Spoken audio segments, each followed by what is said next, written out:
Баршаңызға қайырлы күн, сіздермен бірге Жансая. Бүгін сіздерге ерекше әрі дәмді спиральға ұқсайтын хорстың рецептімен бөліскелі отырмын. Менімен бірге видеоның соңына дейін үзбей көрулеріңізді сұраймын. Таза тысымызға сүтімізді, суымызды құйып аламыз, тұзымызды саламыз, құмшекерімізді саламыз, нан содамызды саламыз, жұмыртқамызды саламыз. Кішкене араластырып жібереміз. Барлығы ерігенше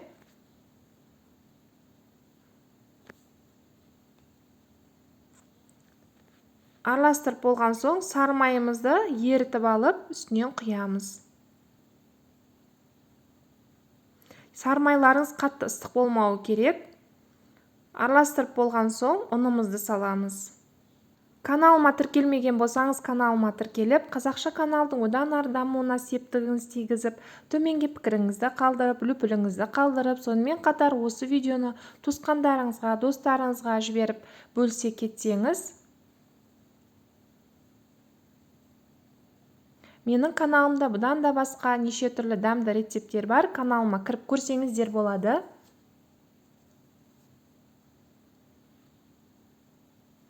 Жұмсақ қамыр болады илегенімізде.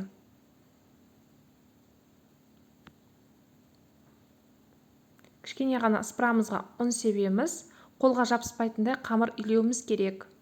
Себебі әр ұн әртүрлі. Кейбір ұндар суды жақсы сорады, кейбір ұндар онша сормайды. Сол себепті қолға жабыспайтындай етіп, қарап илейсіздер. Қолға жабысатындай жұмсақ болып кетсе, қамырды жайған кезінде ыңғайсыз болады.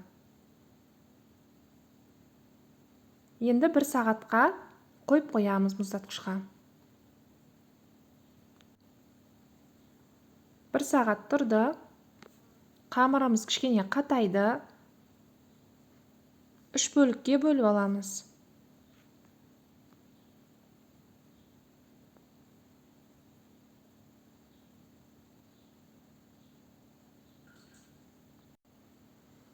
Үшеуінде зуалалап қоямыз. Каналыма тіркелмеген болсаңыз, міндетті түрде тіркеліңіз, видеоның соңына дейін үзбей көріңіз. Екеуін пакетке салып, бір шетке қойып қоямыз. Беті қаясып қалмас үшін. Біреуін жаямыз, ұн сеуіп отырып, жұқа етіп жаямыз қамырды. Қамырды қалыңдау етіп жайып қойсаңыздар, бауырсақ сияқты болып пісіп шығады, ал егер жұқа қып жаятын болсаңыздар, қытырлақ болып пісіп шығады.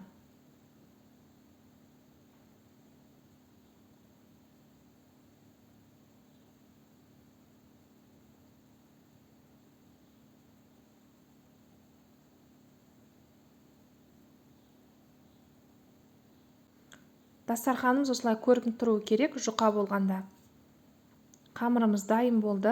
Енді кесетінде етіп жасаймыз.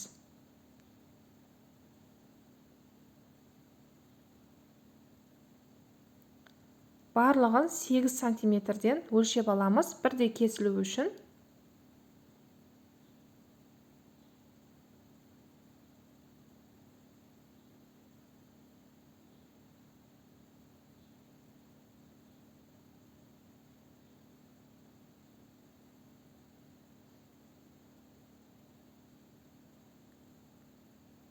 Кесіп алдық. Енді дәл ортасынан аламыз ұзындау бөлігін. Жаямыз. Сары майымызды ерітіп аламыз. Бетіне жағып шығамыз. Әр қамырды қойған сайын бетіне осылай жағып шығамыз сары майымызды. Қатарымен 4 қамыр қоямыз, яғни орталарын барлықтарына сары май жағылады, ең бетіндегі қамырға жағылмайды.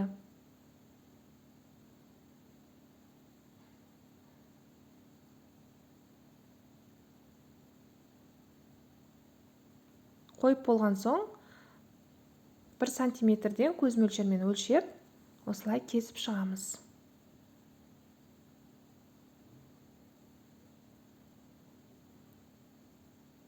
Енді спиралға ұқсатып хворсымызды жасаймыз.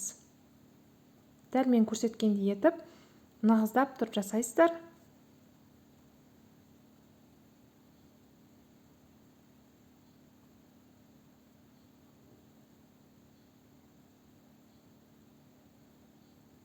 Каналыма тіркелмеген болсаңыз, каналыма тіркеліп, қазақша каналдың одан ары дамуына септігіңізді тигізе кетсеңіз. Барлығын осылай жасап аламыз. Майымызды отқа қойып, спиралдарымызды саламыз. Хворсымызды сарғайтып, пісіріп аламыз.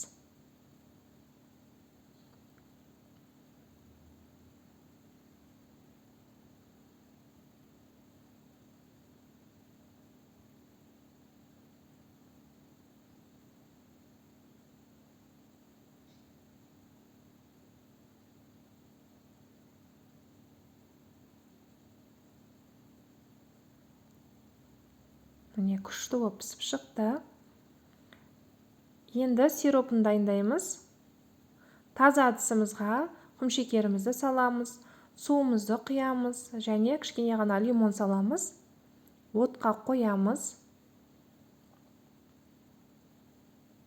Араластырып ертіп аламыз. Қайнаған соң 7-10 минуттай қайнатамыз.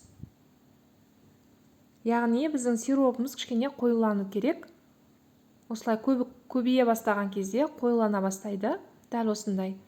Суға тамызып көргендеріңізде белгілі болады. Лимонды алып тастап, 2 ас қасық таза миотымызды саламыз балымызды. Жақсылап тұрып араластырып аламыз ерігенше. Сироп дайын болды. Хворсымызды саламыз. Жақсылап тұрып араластырып, тарелкамызге салып қоямыз. Өте дәмді болады. Міндетті түрде жасап көріңіздер. Дастарханға қойсаңыз да сәнді көрінеді.